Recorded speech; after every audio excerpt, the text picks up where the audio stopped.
Hai, jumpa lagi dengan channel Gerbong Mistis. Bagaimana kabar Anda hari ini? Sehat selalu bukan? Kali ini admin akan bercerita dari pengalaman kerabat kerja lama saya. Namanya Budi. Dia ialah seorang sopir di sebuah tempat kerjaan kami. Tanpa berlama-lama, kita langsung saja ke topik ceritanya.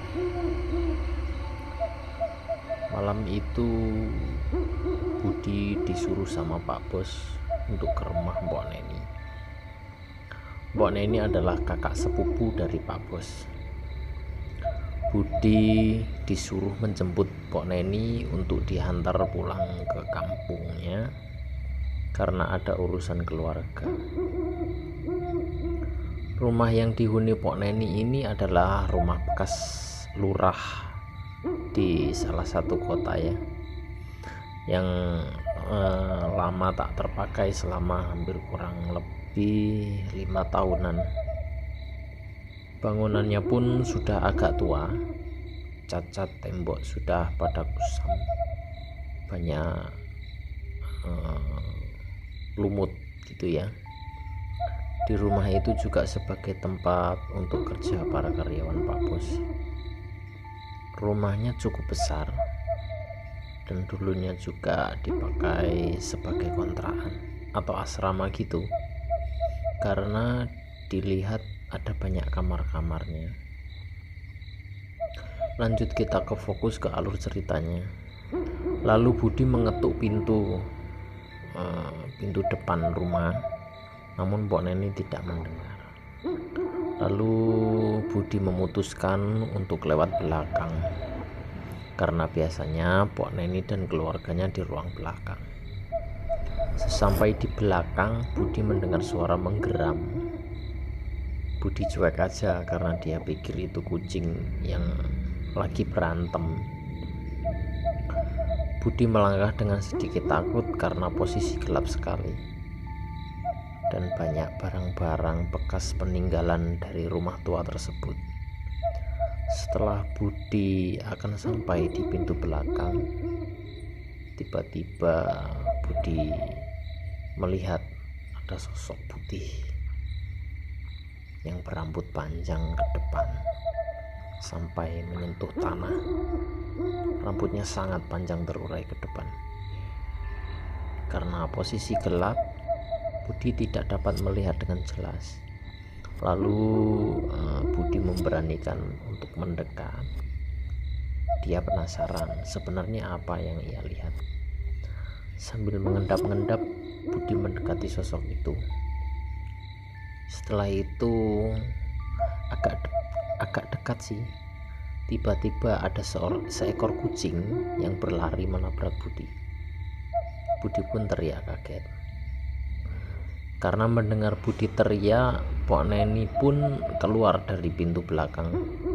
Dia bertanya pada Budi, "Siapa itu?" "Saya, Pok, Budi." "Kenapa Bu teriak di situ?" "Anu, Pok, ditabrak kucing." Lalu Budi melihat ke arah sosok itu, namun tidak ada lagi.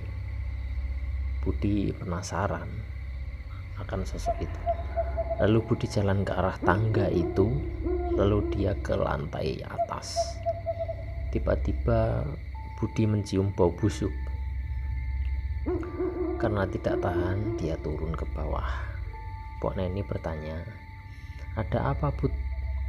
Kok mau ke atas?" "Tadi saya lihat anu, Pok." "Anu apa, Bud?" "Anu, kucing." "Oh, kirain apa." Lalu Budi masuk ke dalam rumah dan menunggu Mbok Neni beres-beres. Setelah itu Budi menghantar Mbok Neni ke kampungnya malam itu juga. Lalu keesokan harinya Budi mendatangi tempat itu. Dia masih penasaran dengan bau busuk yang ada di lantai atas. Setelah Budi di atas, dia menemukan bangkai tikus tanpa kepala. Mungkin kucing yang memakannya. Setelah itu Budi tiduran di kamar sebelah yang dekat dengan tangga yang Budi melihat sosok itu. Lalu ia ketiduran di situ. Nah, di tempat itulah Budi diganggu oleh makhluk itu dalam tidurnya. Serasa Budi dicekik oleh sosok itu. Sosok itu naik di dada Budi dan mencekik leher Budi. Budi setengah sadar seperti bukan mimpi, namun itu mimpi. Akhirnya Budi terbangun dan meninggalkan tempat itu. Budi merasa heran akan hal itu. Sampai saat ini dia masih benar-benar bingung dengan kejadian itu. Apakah itu hanya halusinasi Budi, apakah itu sungguhan? Begitulah cerita dari pengalaman horor Budi, sahabat kerja lamaku. Semoga cerita kali ini dapat memberikan hiburan untuk Anda. Selalulah berdoa kepada Allah Subhanahu wa Ta'ala, mohonlah perlindungan darinya agar kita senantiasa dijauhkan dari hal yang tidak kita inginkan. Tetap dukung channel Gerbong Mistis agar channel ini semakin berkembang dan memberikan cerita-cerita horor lainnya untuk Anda. Caranya mudah, tekan tombol subscribe, like, share, dan komentar Anda. Sehat selalu, tetap jaga hati dan pikiran Anda. Sampai jumpa kembali di cerita berikutnya. Wassalamualaikum warahmatullahi wabarakatuh.